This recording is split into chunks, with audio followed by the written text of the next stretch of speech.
El Muy ejército buenos días, boliviano al Andrés. inicio de Mil la Guerra del disculpas. Buenos días Pacífico, también a la radio audiencia. 1879. Y contento de poder estar aquí para aclarar algunos temas relacionados con la Guerra del Pacífico.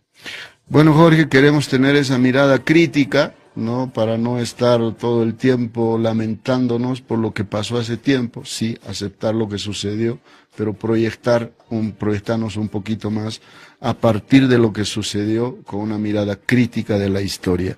Jorge, ¿cómo estaban las Fuerzas Armadas bolivianas en ese momento cuando Daza decide declarar la guerra a Chile? ¿Y cómo estaban las Fuerzas Armadas chilenas? ¿Cuál de ellas estaba mejor equipada? Bien, lo primero que quisiera decir, Andrés, es que la verdad es que yo no me encuentro en el equipo de las personas que se lamentan. Todos los países pierden guerras.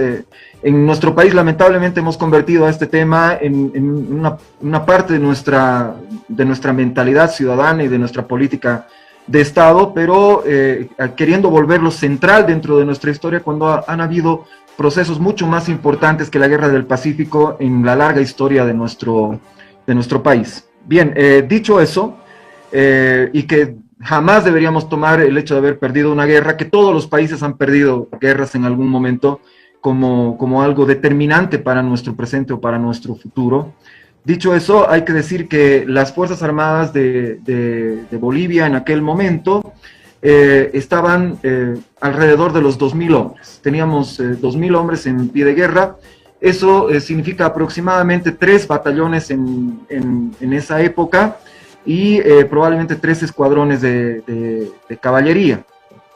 La artillería en ese momento estaba bastante disminuida, en realidad solamente teníamos piezas antiguas, piezas que ya tenían probablemente unos 30 o 40 años de vida y por lo tanto ya podían servir poco o nada en cualquier enfrentamiento.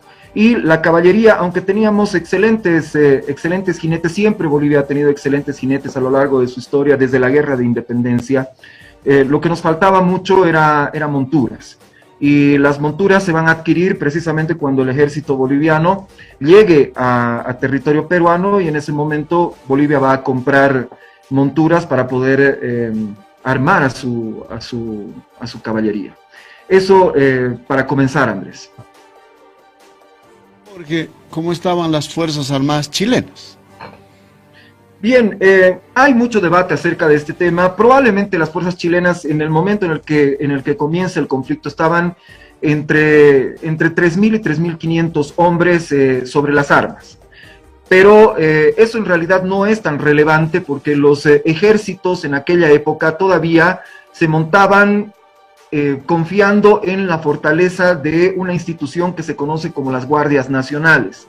Las Guardias Nacionales eran unidades que no eran permanentes, pero que recibían un entrenamiento, cada cierto tiempo durante los fines de semana y que se movilizaban en circunstancias particulares de emergencia y, por supuesto, dentro del ámbito de un conflicto internacional, se movilizan las Guardias Nacionales. Las Guardias Nacionales son las que se convierten paulatinamente en unidades de línea, que son las unidades que van a pelear al frente, y eso sucedía en el Perú, en Bolivia y en Chile también. Entonces no hay que fijarse tanto en cuál es el efectivo que tiene en ese momento el ejército de determinado país o la marina, digamos, de determinado país, sino cómo andan sus guardias nacionales, que son más bien las que van a nutrir a la fuerza combatiente durante el conflicto. Y Bolivia había tenido una excelente Guardia Nacional. De hecho, durante el gobierno de Andrés de Santa Cruz, la Guardia Nacional, las Guardias Nacionales llegaron a alinear hasta 20.000 combatientes que podían ser movilizados en distintas circunstancias. Pero ese sistema, que duró de una manera bastante eficiente hasta la década del 50, fue decayendo ya en la década del 60 y por supuesto en la década del 70 de la mano de un debilitamiento económico crónico que sufrió Bolivia durante este periodo, que lo han debido conversar con el historiador Alexis Pérez. Bolivia no tenía la capacidad como para poder entrenar y mantener en funcionamiento sus guardias nacionales, mientras que Chile más bien estaba dándole impulso a sus guardias nacionales. Entonces, la mayor población que tenía Chile en ese momento le permitía, por supuesto, tener también a disposición una mayor Guardia Nacional y, por lo tanto, movilizar más rápidamente tropas y hacerlas transitar desde la Guardia Nacional hasta el Ejército de Lima.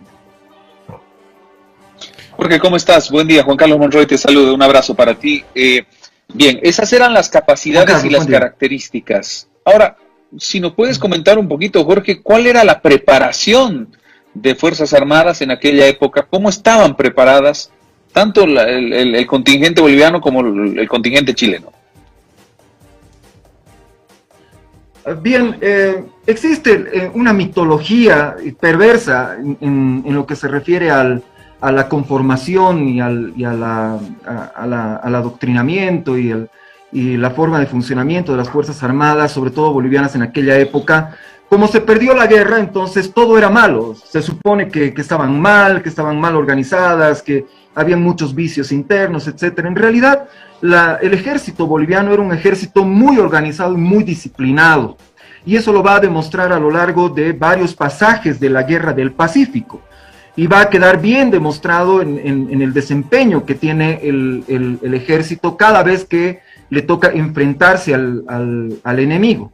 A pesar de que el ejército boliviano era relativamente más pequeño que el ejército peruano, el aliado, o el ejército chileno, que era el ejército enemigo. Entonces, en este sentido, la organización y la disciplina dentro del ejército boliviano estaban bien consolidadas y eran bien llevadas en ese momento. ¿Cuál es la diferencia que había con respecto al ejército chileno? La diferencia es, por supuesto, el funcionamiento de las guardias nacionales, que ya he hablado de ese tema hace un momento, y por supuesto el armamento, la calidad de armamento que tenía, la diferencia tecnológica que había entre Chile y Bolivia o entre Chile y Perú en aquel momento. Chile había comprado por lo menos 13,000 fusiles Combline, que eran fusiles de última generación en aquel momento. Había comprado artillería Krupp, que también era artillería de última generación en ese momento, y por supuesto creo que todos saben de los acorazados que tenían, especialmente el Blanco Encalada y el Cochrane, que también eran acorazados ingleses fabricados en Inglaterra de última generación. Entonces, la diferencia que había entre Chile y Bolivia o Chile y Perú era la tecnología y la disposición de instrumentos de guerra mucho más modernos, mucho más actualizados que los que podía tener Bolivia en ese momento. Jorge, he estado escuchando atentamente y señalabas, por ejemplo, el nivel de armamento que tenía en ese momento. Estamos hablando de aproximadamente 2,000 hombres, el ejército de Bolivia, 3 batallones en esa época, 3 escuadrones de caballería y artillería. Oye, Jorge, ¿y no teníamos nada en el mar? ¿Ni un buque? No teníamos en ese momento. No sabemos en qué momento desapareció la flota boliviana, porque Bolivia sí tenía una flota que realizó una extensa defensa del litoral boliviano. Cuando nos cuentan la Guerra del Pacífico, nunca nos dicen que hubo que defender el litoral desde el 6 de agosto de 1825 hasta el año de 1880. Hubo que defenderlo varias veces, y en esa defensa fue muy importante la flota que tenía Bolivia en el mar, que no era grande, pero que era muy eficiente. Para la década del 60 del siglo XIX, esa flota había desaparecido. Probablemente en los primeros 5 años de la década del 60 se haya liquidado finalmente la flota que tenía Bolivia, la flota militar que tenía Bolivia, la escuadra naval que tenía, se haya liquidado por los problemas económicos que estaba atravesando el país, que eran tremendamente graves. Es muy difícil hacer comprender en este momento a la gente lo terrible que era la situación, pero el historiador Roberto Querejazu Calvo lo describió como el ataque de los 4 jinetes del apocalipsis. Siempre cuando se habla de este periodo se habla de los traidores, de la oligarquía, ¿no?, del imperio, pero jamás se tocan los aspectos realmente relevantes e importantes como la situación económica, medioambiental, la situación humana que había, que experimentaba nuestro país. ¿Por qué había más chilenos en nuestro litoral que bolivianos? Nadie lo ha explicado y seguramente ni siquiera lo han conversado el día de ayer. Esas son las cosas relevantes que hay que discutir. La situación económica de Bolivia determinó que desapareciera su flota en los primeros años de la década del 60 del siglo XIX. ¿Y por qué había más chilenos que bolivianos en el litoral boliviano aquella vez? Bueno, porque hubo una crisis medioambiental en todo el continente sudamericano, que está estudiada en prácticamente todos los países de Sudamérica, en todos menos en Bolivia. Y esa crisis medioambiental determinó que los valles de todo Sudamérica y que las regiones agrícolas productoras de Sudamérica prácticamente se vacíen. Eso sucedió en el valle central de Chile, sucedió en los valles peruanos, sucedió en el noreste brasileño y por supuesto sucedió en los valles bolivianos. Y la enorme cantidad de población que se quedó sin nada que hacer, con las tierras completamente vacías, sin capacidad de producir, lo único que pudo hacer en ese momento fue migrar.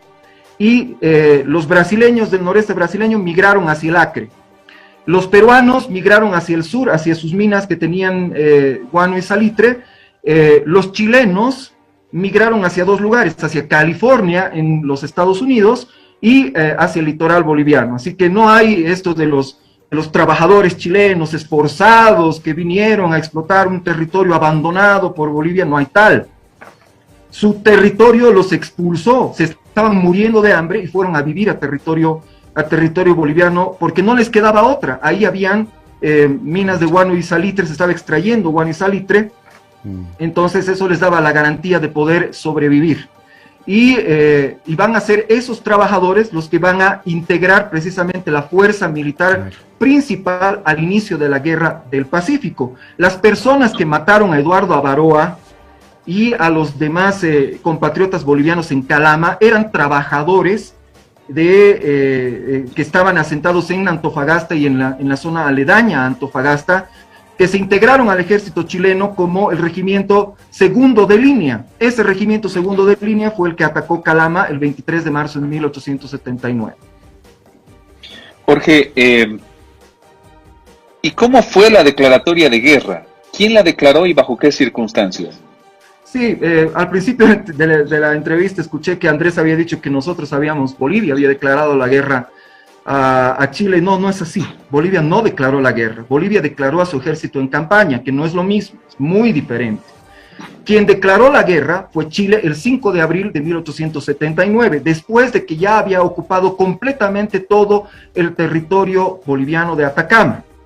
El territorio boliviano de Atacama fue precisamente ocupado definitivamente en el momento en el que sucede el combate o la defensa cívica de Calama el 23 de marzo de 1879. En ese momento ya queda ocupado todo el territorio boliviano. Calama no es una población costera, es una población del interior, que queda en la ribera del río Loa.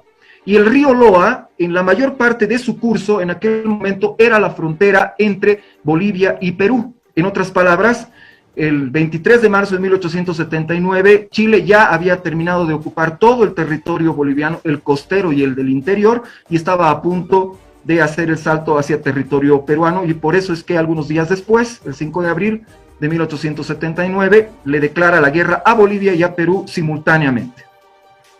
Jorge, a ver, si yo he estado leyendo algunos datos.